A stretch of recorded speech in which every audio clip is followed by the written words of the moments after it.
복음의 기초 4장 하나님 나라의 주님이 되신 예수 그리스도 두 번째 시간입니다. 즉 예수님이 십자가 달려 죽으심으로 핏값으로 우리의 모든 죄를 대속하시고 성부 하나님께서 그를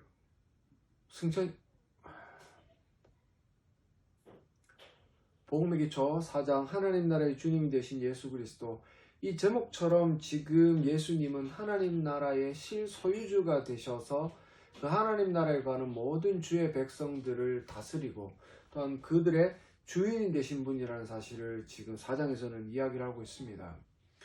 핏값 주고 당신의 그 백성들을 죄에서 구원하셔서 사셨는데, 그렇다면 태초에 하나님께서 이 천지 만물을 창조하시고 아담과 하와를 비롯한 모든 피조세계의 주인이 되셨던 것처럼 예수님은 십자가의 모든 사역으로 말미암아 지금 하나님 나라, 하나님께서 통치하시는 그 나라의 소유주가 되셨고 그 안에 있는 모든 피조세계와 피조물과 특별히 하나님 나라의 그 백성으로 선택된 자들에게 주님이 되셨다, 즉 주인이 되셨다라는 사실을 이야기를 하는 거예요.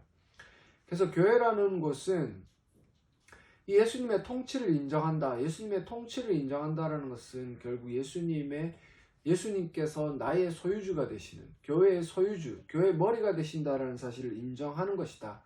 우리가 이것들을 인정하고 살아가면 결국 예수님 말씀에 순종할 수밖에 없고, 순종하는 삶을 통해서 나의 주인이 예수님, 즉 사단이 아니라 예수님이라는 사실을 세상 가운데 선포하고 드러내는 것이다. 그런 것들을 통해서 결국은 이 하나님 나라의 주인이 되신 예수 그리스도의 첫 번째가 무엇이었냐면, 우리가 흔히 아는 것처럼 십자가 달려 죽으신 예수님만이 아니라 그 이후에 의인으로 부활하셔서 그 예수님이 하늘 보좌 우편에 앉으심으로 온 만물의 왕이 되신, 만물의 주인이 되신 그 사실을 이야기를 했어요. 그죠? 그러면서 챕터 2로 넘어가면 그 부활 이후에 제가 조금 전에 말씀드린 것처럼 챕터 2의 제목이 승천하셔서 주님이 되신 예수 그리스도다라고 이야기를 하고 있습니다. 결국 부활했기 때문에 성부 하나님께서는 이 성자 예수를 승천시키셨고, 그리고 하늘보좌 우편에서 모든 것들을 다스릴 수 있는 그 파워, 권력, 권세, 권력이라고 하긴 좀 그렇고 권세를 주셨다라는 사실을 우리가 깨달아야 되는데, 결국은 이를 통해서 우리가 아는 것처럼 예수님의 온전한 순종과 십자가의 사역의 결과로 말미암아 하나님께서는 그를 만주의 주가 되게 하셨다. 이처럼 우리도 무언가를 추구하고 우리의 위치가 높아지기를 소망을 한다면 여러분들이 아셔야 되는 것처럼 세상적인 권력을 통해서 그렇게 높아지는 것이 아니라 하나님의 말씀에 순종할 때 이 일들이 가능하다.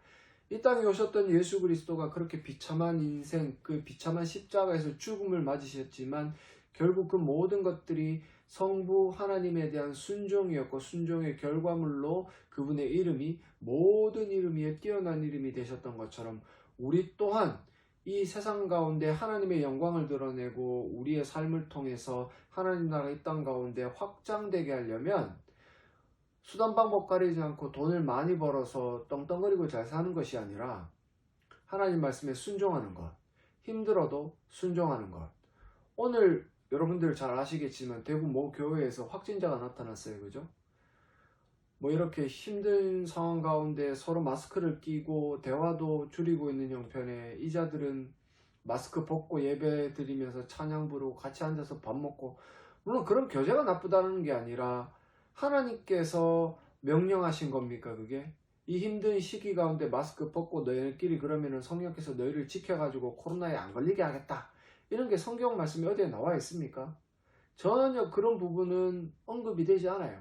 오히려 더 이 세상의 환경을 좋게 만들기 위해서 예배조차도 포기할 수 있는 그런 참된 신앙을 가질 수 있도록 하나님께서는 원하시는 것이지, 무슨 정말 오만함과 그런 어떤 편협함과 그런 어떤 얼토당토 안 하는 그 무지함 때문에 이런 어떤 코로나의 확산을 통해서 교회가 욕을 먹고 결국은 하나님의 이름이 모욕을 받는 상황을 만들려고 하나님께서는 요구하시지 않는다라는 거죠.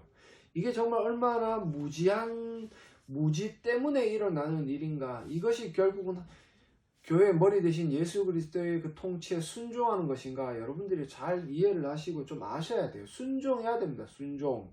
순종이라는 게 물론 성경 말씀에 100% 고스란히 적혀 있는 건 아니지만, 그 말씀을 근거로 우리가 이 유권 해석이라기보다도 좀 상대적으로 적용할 수 있는 해석을 해서 하나님께서 이웃을 사랑하라고 했습니다. 우리가 교회에서 마스크를 벗고 찬양을 하고 뭐 음식을 먹으면서 교제를 하다가 코로나에 걸려가지고 그 코로나를 어린이집 선생은 어린이집 가서 퍼뜨리고, 학교 선생은 학교 가서 퍼뜨리고, 회사 다니는 사람은 회사 가서 퍼뜨린 그 이웃 사람입니까? 자기들은 그렇게 이야기할 겁니다. 그게 순교적 마인드라고 이야기를 할 거예요. 그건 순교적 마인드가 아니고 굉장한 이기심에서 비롯된 불신앙의 극치입니다. 그건 신앙이라고 이야기할 수 없는 거죠. 그래서 예수님께서 말씀하신 하나님 사랑, 이웃 사랑의 그 가장 근본을 가지고 우리는 살아가야 돼요.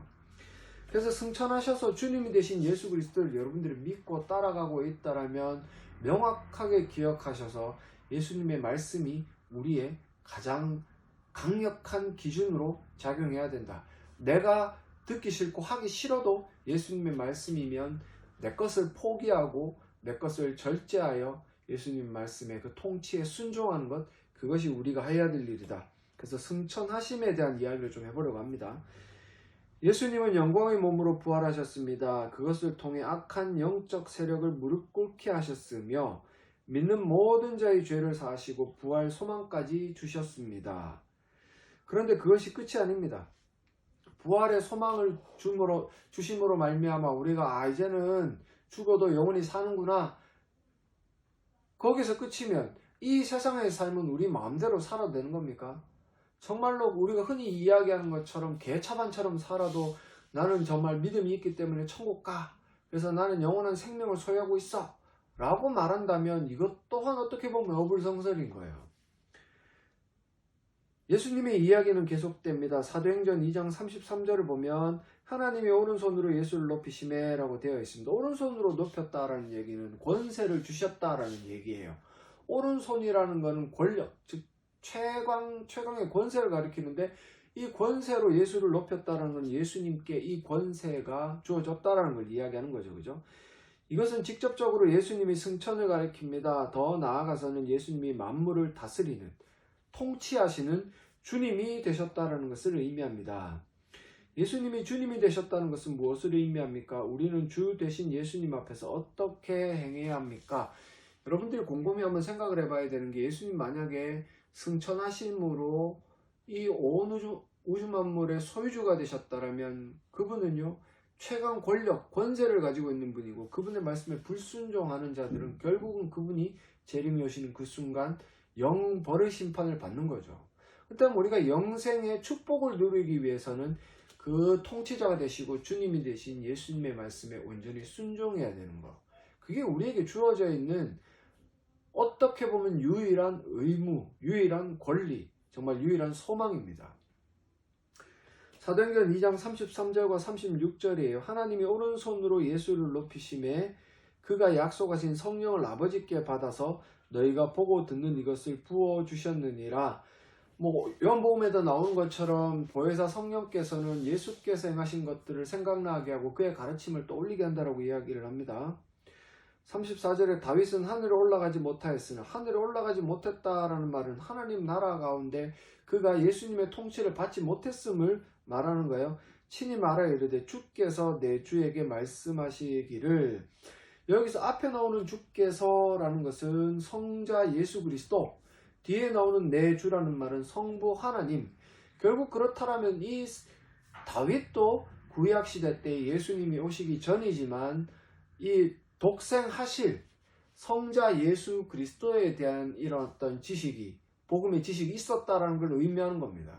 그래서 여러분들이 아셔야 되는 게, 결국은 구약에 있는 모든 사람들도 오실 메시아에 대한 믿음으로, 그들이 창세기 3장 15절에 기록되어져 있는 여인의 후손, 그의 이름이 예수라는 것은 몰랐겠지만 그 여인의 후손이 나를 구원하실 거고 나의 주님이 되실 것이다. 그래서 그분을 주님이라고 고백하는 이런 어떤 다윗의 고백을 통해서 이것들이 구약시대의 신앙의 근간이고 구약의 사람들이 구원받은 복음의 기초적인 내용이다라는 것을 우리가 유추해 볼 수 있는 거죠. 그죠? 35절에 내가 내 원수로 내 발등상이 되게 하기까지 바뀌었어요. 앞에서 주께서라는 말은 성부 하나님이고 뒤에 내 주에게는 성자 예수님이에요. 그래서 35절에 내가 내 원수로 내 발등상이 되게 하기까지 너는 내 우편에 앉아 있으라 하셨도다. 즉 예수 그리스도의 이 승천과 보좌 우편에 앉으시는 이 내용에 대한 것들을 다윗이 들었다라는 거죠. 36절에 그런즉 이스라엘 온 집은 확실히 알지니 너희가 십자가에 못 박으니 예수를 하나님이 주와 그리스도가 되게 하셨느니라.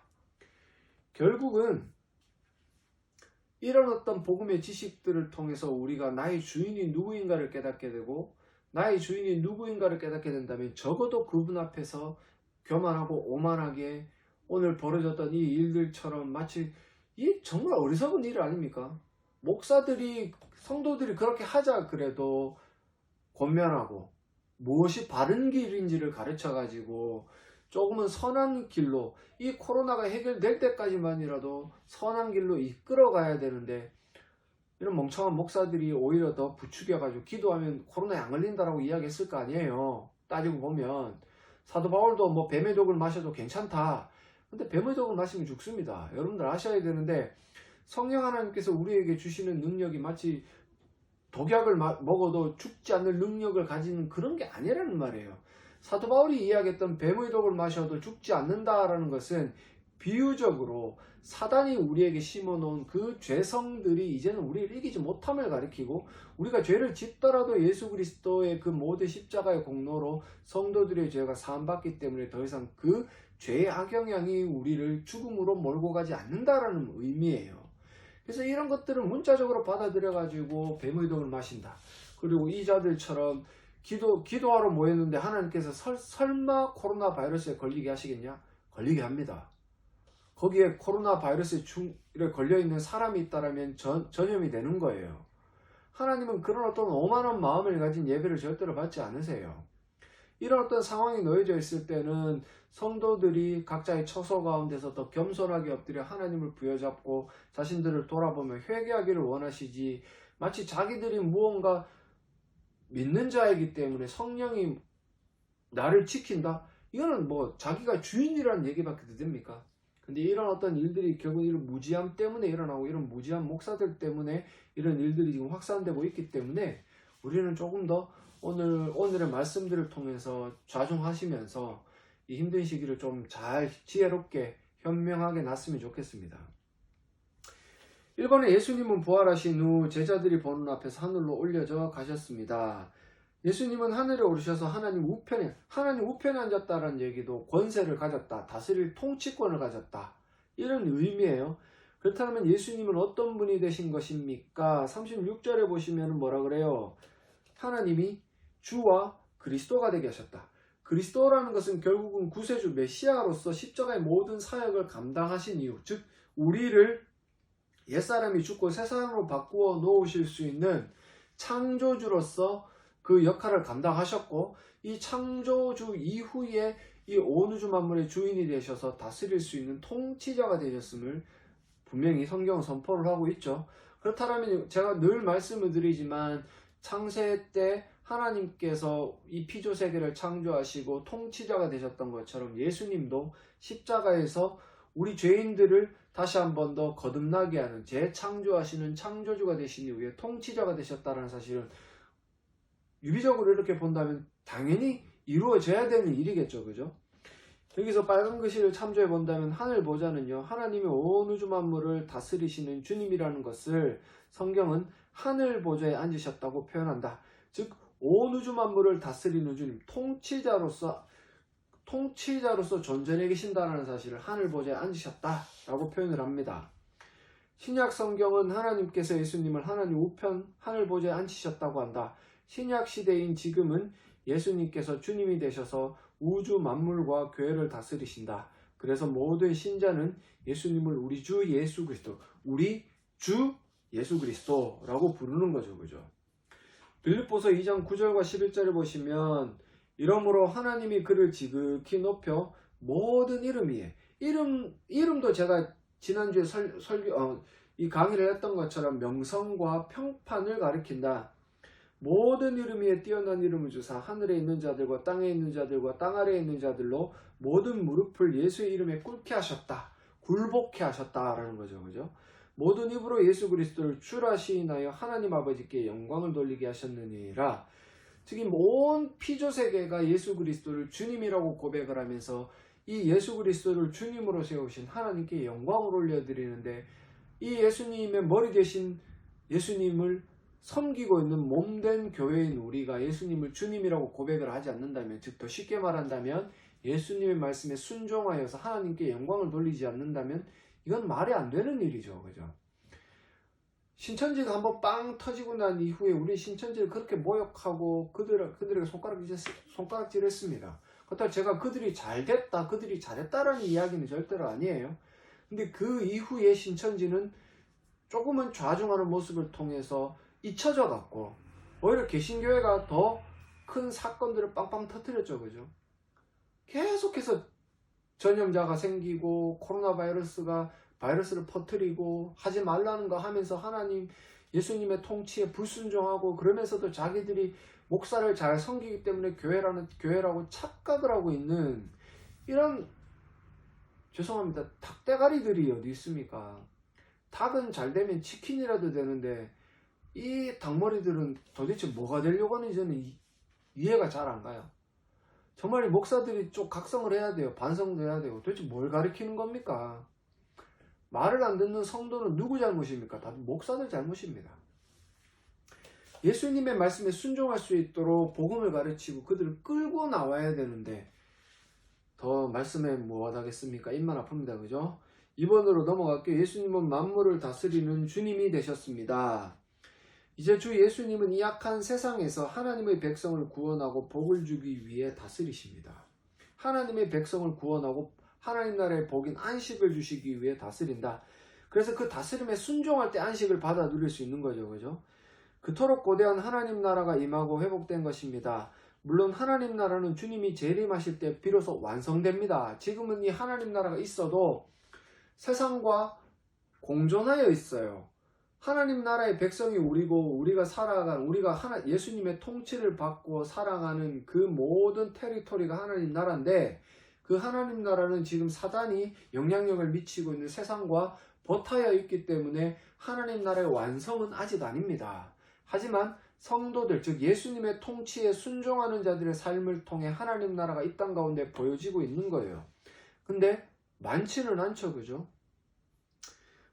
물론 하나님 나라는 주님이 재림하실 때 비로소 완성될 것이지만, 이미 주님은 하나님의 백성과 함께하고 다스리며 복을 주고 계십니다. 여러분들이 예수님이 주시는 그런 어떤 은혜와 평강을 받아 누리고 있습니까? 아니면 세속적인 복락들을 쫓아가면서 예수님이 누군지 잘 모르면서 내 기도만 한다고 껄떡대고 있지는 않습니까?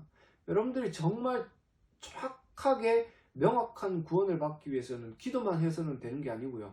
기도에 앞서서 여러분들은 복음을 깨달아야 돼요. 복음을 배우고 알아야 됩니다. 말씀을 알아야 돼요.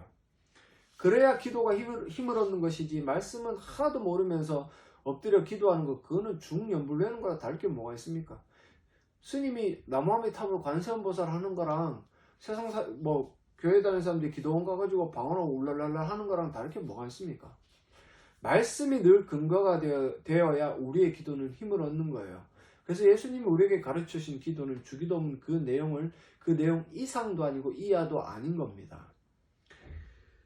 이와 같이 주 대신 예수 그리스도를 에베소서 1장 20절과 22절에서는 무엇의 머리라고 묘사를 합니까? 제가 에베소서 본문을 강의를 하면서 말씀을 드렸어요. 22절을 보시면 만물 위에 교회의 머리로 삼았다. 교회의 머리가 되었다. 한 번 더 설명을 해드리겠지만, 제 머리가 시키는 대로 제 몸을 움직입니다. 그죠? 이 뇌가 시키는 대로 이 손을 이렇게 흔들고 주먹을 쥐고 말을 하는 거예요. 그러면 이 논리대로라면 교회의 머리가 되시는 예수 그리스도가 이렇게 해라 라고 하면 몸된 우리는 이렇게 움직여야 돼요. 이거 하지 마라고 이야기하면 하지 말아야 됩니다. 이게 정상적인 방식이에요. 근데 지금 여러분들이 봤을 때 교회가 정말 머리 대신 예수 그리스도의 그 말씀에 순종하면서 이렇게 하라 하고 저렇게 하지 말아라고 하면 안 합니까? 아니죠. 그죠? 왜 그러냐면 지금 이 예수 그리스도의 통치권에 불순종하는 불신자들이 교회에 너무 많기 때문이에요. 심지어는 그 말씀을 전한다는 목사들조차도 그 안에 불신자들이 많기 때문에 그래요. 복음을 전하기보다는 성도들에게 조금 더 부드럽게 다가가서 자기의 어떤 입속을 챙기기 위해서 복음을 전하기보다는 비복음을 전하는 자들, 그런 자들은 전부 다 사꾼이고 불신자들입니다. 어떻게 하나님, 예수 그리스도의 몸된 교회에서 예수님의 그 모든 사역과 예수님께서 가르치신 내용들을 전하지 않고 자기의 말을 합니까? 자기의 인기를 구가하여서 먹고 살 것을 주장하면서 그래서 이 교회에서 오래오래 있기를 바라는 게 그게 참된 목자의 모습입니까? 아닌 거죠. 그죠? 그거는 예수님이 머리가 된 게 아니라 사단이 머리가 된 겁니다. 여러분들 분명하게 그는 분별을 하셔야 돼요. 3번 십자가에 죽으시고 부활하신 예수님은 주님이 되셔서 만물과 우리를 다스립니다. 자 보세요. 만물과 우리를 다스리는 예수님이 주님이 되신 것은 십자가에 죽고 부활하심 때문이에요. 십자가에 죽고 부활하심은 우리를 구원하기 위한 하나님의 명령에 순종하심이고 이 순종의 열매가 뭐냐면은 다스린 통치자입니다. 그러면은 결국은 예수님의 그 통치에 순종할 때 우리에게도 아담과 하와에게 주셨던 그 대리 통치권이 우리에게도 주어지고 이 피조 세계를 잘 다스려갈 수 있는 거죠. 그죠? 그런 원리예요. 그죠? 즉 주님이신 예수님이 다스리시고 예수님을 주님으로 부르며 순종하는 사람들이 있는 하나님 나라, 즉 예수님이 주인이 되시고 그분의 통치를 받는 사람들이 모여있는, 주님의 통치를 받는 저 같은 성도들이 모여있는 그곳이 하나님 나라예요. 그래서 교회가 하나님 나라가 될 수도 있고 예수님의 통치를, 예수님을 주님이라고 고백을 하면서 그분의 통치를 받는 가정, 그 사람들이 가서 일하는 직장, 이런 것들이 모두 다 하나님 나라가 될 수 있는 겁니다. 그래서 하나님 나라의 확장은 그렇게 이루어져 가는 거예요. 죄로 인해 쫓겨났던 하나님 나라의 믿음으로 다시 들어간 것입니다. 믿음으로 들어가긴 했지만 그 앞서서 뭐예요? 하나님의 은혜가 있음을 여러분들은 명심하십시오. 자꾸 믿음 강조하다 보면 자력 구원의 냄새가 펄펄 납니다. 늘 말씀을 드리지만 믿음이라는 이 단어 앞에 수식어가 늘 뭘 붙여야 돼요? 은혜로 주신 믿음으로, 늘 은혜로 주신 믿음으로 들어간다라는 것을 명심하시기를 바라요. 이것이 구원이요 생명이며 회복입니다. 믿음으로 다시 하나님 나라에 들어간 우리는 그 나라의 주님이신 예수님 앞에 어떻게 살아야 합니까? 여러분들 하나의 대통령 앞에 가가지고 경거망동할 수 있습니까? 뭐 문재인 대통령 싫어하는 사람들이 많지만 그 대통령 앞에 가가지고 막 옷 벗고 막 고성방가하고 손가락질로 욕할 수 있습니까? 아니 지금은 뭐 그냥 민주주의니까 그렇다 치더라도 조선시대 때 만약에 그랬다고 생각하면 여러분들 어떻게 될 것 같아요? 한나라의 왕, 그 쓰잘데기 없는 왕들 앞에서도 잘못하면 목이 달아나는데 만왕의 왕이신 예수 그리스도 앞에서 여러분들이 경거망동하고 교만하게 굴고 한 목사 같지도 않은 인간이 그랬죠. 하나님 나한테 까불면 죽어. 미친 거지. 그게 제정신입니까? 우리는 그걸 목사라고 부르고 그거를 열사라고 부릅니다. 열사. 지금 지가 잘못한 걸로 감옥에 가 있는데 뭐 이렇게 고통 뭐라 그래요? 순교자 박해를 받고 있다. 제발 정신 좀 차리세요. 제발 좀. 그래서 예수님의 그 존전 앞에서 겸손하게 늘 순종의 모습을 가지고 있어야 됩니다. 이건 명심하셔야 돼요. 그죠? 자, 3챕터는 성령님을 보내셔서 다스리시는 주 예수 그리스도, 즉 예수님이 우리를 통치하시는데요. 그 방법론적인 문제가 뭐냐면, 방법론적인 게 뭐냐면 성령 하나님이 우리를 직접 다스린다라는 거예요. 예수님의 통치를 성령께서 우리에게 실현하시는 거예요. 즉 말하면 예수님이 하신 말씀을 성령께서 우리 안에서 이루어 가시는 겁니다. 그래서 성령 하나님은 뭔가 신비로운 은사를 주고 능력을 주는 분만이 아니에요. 그런 것들도 뭐 줄 수 있겠지만 성령 하나님께서 가장 중요하게 행하시는 일이 뭐냐면 예수 그리스도를 주님이라고 부르고 그 예수님의 통치에 순종할 수 있도록 우리를 바꾸어가고 이끌어가시는 분이에요. 그래서 구원에 적용을 하시는 분이다라고 신학적인 용어로는 쓰고 있는데 그리스도인은 예수 그리스도를 주님으로 고백하는 자들입니다. 우리가 예수님을 주님, 주님이라고 고백을 하면서 순종하지 않는 것은 그 사람들이 성령 하나님의 이 지배를 받지 않는 거고, 예수님을 주님, 주님이라고 고백을 하면서 그분의 통치에 순종하는 것은 성령의 지배를 받고 있는 겁니다. 말로만 주님, 주님 한다고 다 되는 문제는 아니에요. 죄송합니다. 예수 그리스도를 주님으로 고백한다는 것은 이전에 아담처럼 자기 스스로가 주, 곧 하나님이 되어 살아가던 죄악된 삶을 중단하고, 즉 회개하고 오직 주님의 뜻에 따라 순종하며 사는 것을 의미합니다. 그런데 누가 예수 그리스도를 주님으로 고백할 수 있겠습니까? 누가 이 세상을 사랑하고 자기만을 위해 살던 이기적인 삶을 버리고, 뭐예요? 옛사람이 죽고, 이 말은 뭐예요? 거듭나고 라는 거죠. 그죠? 거듭나고 주 예수 그리스도께 순종하며 살 수 있겠습니까? 우리 같은 죄인이 어찌 주 예수 그리스도를 알 수 있으며 우리같이 이기적이며 완악한 자들이 어찌 그분께 순종하며 살 수 있겠습니까? 거듭나야 됩니다. 성령의 그 능력으로 말미암아 우리가 새 사람으로 거듭나고 그 안에 믿음이 심겨질 때야 비로소 이렇게 살아갈 수 있는 거예요. 그렇다고 완전한 모습은 아니에요. 감사하게도 예수 그리스도 우리 주님은 이 연약한 자들을 그냥 버려두지 않으십니다. 하늘에 오르셔서 만물의 주가 되신 예수 그리스도께서 우리에게 큰 은혜를 베푸십니다. 이제부터 그것이 무엇인지 살펴보겠습니다. 사도행전 2장 33절과 36절 조금 전에 읽었던 똑같은 본문입니다. 나중에 한번 읽어보세요. 1번은 뭐냐면 온 우주 만물을 다스리시는 주님이신 예수님이 하시는 일은 뭡니까? 33절에 성령을 아버지께 받아 부어주셨다.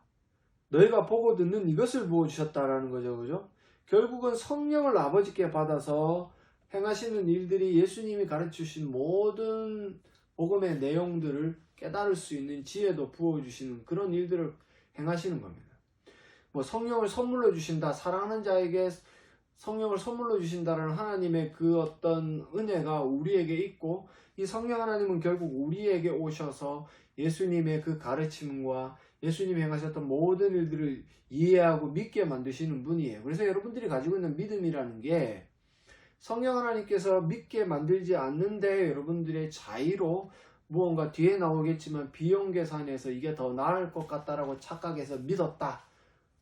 이건 어불성설입니다. 이건 이단의 어떤 사설이에요. 여러분들 그런 어떤 내용들을 듣고 있다면 정말 조심하셔야 됩니다.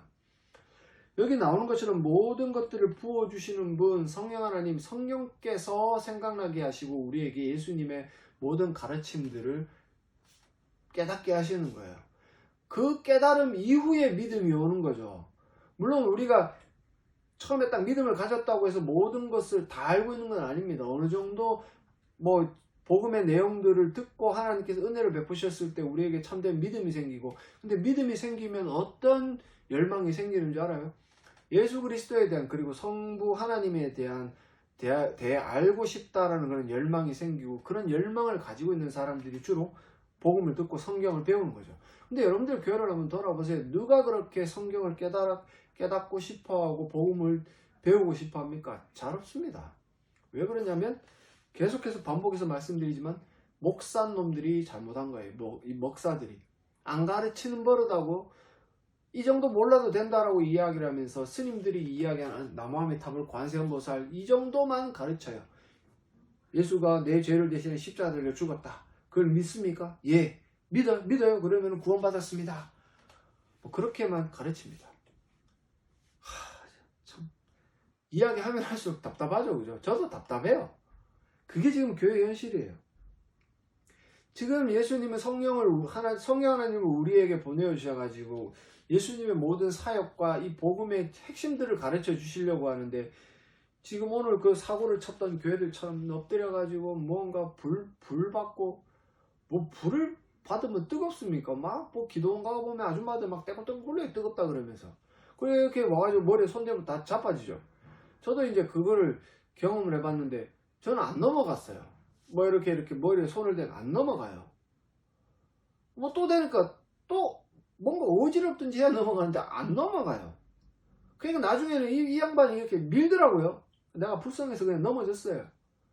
계속 그러면은 좀 속된 말로 가오 떨어지잖아요. 그죠? 그래서 그냥 넘어갔어요.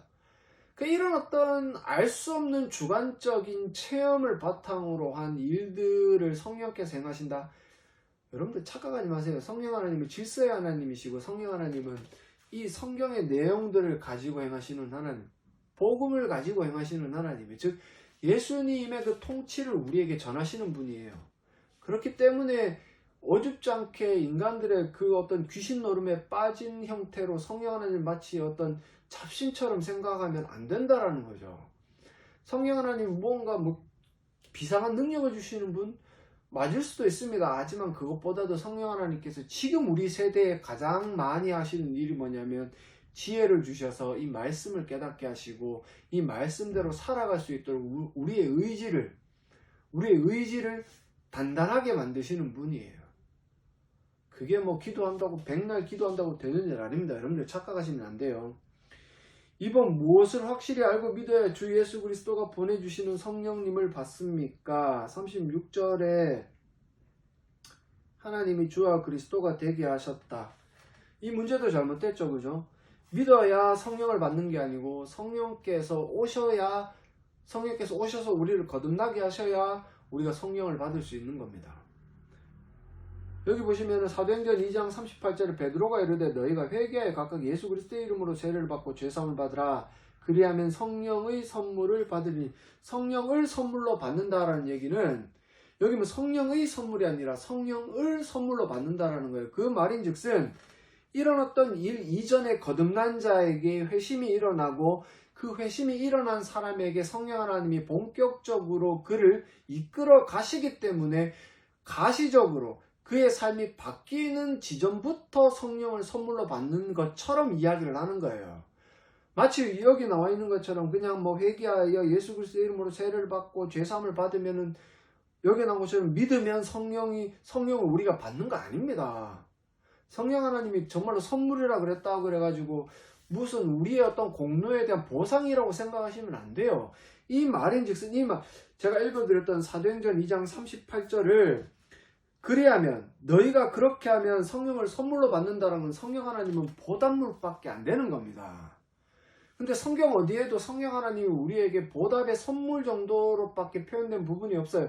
이런 성경의 구절들을 여러분들이 전체적인 문맥에 맞게끔 밸런스 있게 해석을 하지 않으면 이 말씀대로라면 그리고 이번의 문제처럼 해석을 한다면 성령은 보답물밖에 안 돼요. 아니에요. 성령 하나님은 우리를 거듭나게 하셔서 우리 마음속에 회심을 불러일으키시고 그 회심된 자가 칭의함을 받고 하나님의 자녀가 되었을 때, 즉 과거적 구원이 이루어졌을 때 그를 현재적 구원으로 이끌어 가시는 그런 어떤 보면 우리가 거룩해지는 과정이 눈으로 드러나는 그 시점에서 성령이 마치 우리에게 선물로 주어진 것처럼 보여지기는 하지만 성령 하나님은 보답물이 아니라 구원을 우리에게 적용하시고 이끌어 가시는 분이다. 보세요. 무엇을 확실히 알고 믿어야 주 예수 그리스도가 보내주신 성령님을 받습니까? 그럼 그전에는 성령 하나님 우리에게 안 옵니까? 제가 속했던 단체 어떤 목사가 그랬어요. 믿지 않는데 성령이 올 수 있습니까? 말이 돼요. 믿지 않는데 성령이 올 수 있고, 그럼 성령님은 믿지 못하는 자에게 못 갑니까? 옛날에 사울에게, 그 믿음이 없던 사울에게도 성령님이 임하셨고 예언케 하셨는데, 근데 여러분들 이 성경을 전체적으로 통일성 있게 밸런스 있게 해석하지 않으면 자기는 복음을 전한다라고 이야기를 하지만 결국은 세대주의자처럼 돼요. 이 부분은 이렇게 해석하고 저 부분은 저렇게 해석하고 다 다르게 가는 거예요. 성령 하나님은 말 그대로 우리를 거듭나게 하셔서 우리에게 회심을 불러일으키시고 우리를 양자되게 칭의를 받게 하시고 양자되게 하시고 그리고 우리를 거룩하게 만들어가는 분이기 때문에 이런 어떤 과정들 가운데 구원의 가장 첫 출발이 성령 하나님이라 우리에게 구원의 시작은 결국 성령 하나님부터 시작된다는 것을 분명히 알고 있어야 됩니다. 그래서 무언가 믿어야 성령을 선물로 받는 거 아니에요. 성령 하나님이 우리에게 믿음을 주시고 우리를 다스리는 그 시점에 가서 성령님은 마치 우리에게 귀한 선물처럼 우리의 삶을 바꾸는 모습들을 보여주시기 때문에 베드로가 그 사도행전에서 베드로가 이렇게 이야기를 한 거죠. 그죠? 그리하면 성령을 선물로 받는데 이런 부분들을 여러분들이 내가 이렇게 하면 성령이 내게 선물로 올 거야. 이런 식으로 받아들이시면 안 된다는 겁니다. 분명하게 이거는 여러분들이 올바르게 이해를 하고 넘어가셔야 돼요. 제가 그랬죠. 베드로가 이야기하는 거는 성령을 선물로 받는다라는 것은 이때부터 제가 한 번 더 말씀을 드리지만 성령 하나님의 이끌어 가시는 사역이 그 사람의 삶을 통해 가시적으로 드러남. 그래서 성령이 그때서야 이 사람에게 성령 하나님께서 온전히 그의 삶을 지배하고 있구나라는 것을 알 수 있기 때문에 이렇게 표현을 하는 겁니다. 이런 걸 그냥 고지고대로 2번의 문제처럼 해석을 하면 성령 하나님은 하나의 보답물이 될 뿐이에요. 자, 3번. 성령님은 그리스도의 영입니다. 그래서 믿는 자를 예수 그리스도에게로 인도하여 합하게 하시며 그분이 십자가에서 이루신 죄사함의 은혜를 부어주십니다. 또 이 부분에서 믿는 자를 예수 그리스도에게 인도하는 게 아니라 거듭나게 한 자를 믿게 하시고 예수 그리스도에게 인도하여 합하게 하는 겁니다. 그분이 십자가에서 이루신 죄사함의 은혜를 부어주십니다. 또한 주이신 예수 그리스도의 뜻에 순종하도록 도우실 뿐만 아니라 여기서 이제 가시적으로 우리의 삶의 변화가 드러나는 거죠. 그죠? 그러면은 내가 이렇게 거룩해지고 이렇게 순종하는구나 라는 걸 보면 그때서야 그 사람이 성령의 지배를 받고 있다라는 사실을 아는 거죠. 순종하는 자들을 주의 권세를 사용하여 보호하십니다. 이 성도의 견인입니다. 한번 구원받은 자들이 죄를 지을 수는 있겠지만 그 죄에 너무나 깊이 빠져서 모든 신앙을 배신하는 그 단계까지 내려가지 않도록 막으시는 분이 성령 하나님이에요. 물론 그것도 은혜로 되는 거죠. 그죠? 그렇다면 이런 성령님을 받은 그리스도인은 어떻게 살 수 있습니까? 성령을 받은 사람, 성령을 받았다라는 말도 참 성경에는 성령을 선물로 받는다라고 표현을 했기 때문에 이렇게 쓰기는 하지만 여러분들은 성령 하나님을 받았다. 내가 받은 겁니까? 성령께서 오신 겁니까? 이거 분명하게 하고 넘어가자고요. 성령을 선물로 받는다라는 얘기는 제가 어떻게 해석을 했어요? 저 사람이 이제는 성령의 지배를 받는구나. 왜? 열매를 통해서 아니까, 거룩해지는 것을 아니까. 그래서 저 사람이 성령을 선물로, 처음부터 선물로 받았구나 라고 인정할 수 있는 결과물이에요. 이해를 분명히 다시 한 번 더 설명을 드릴게요.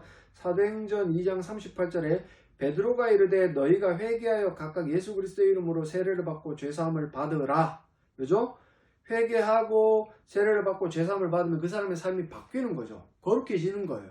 또 회개하고 거룩해지는 삶으로 나가니까 그리하면 그런 어떤 삶의 증거가 드러나면 저 사람이 성령의 지배를 받고 있구나라는 것을 보면 알죠.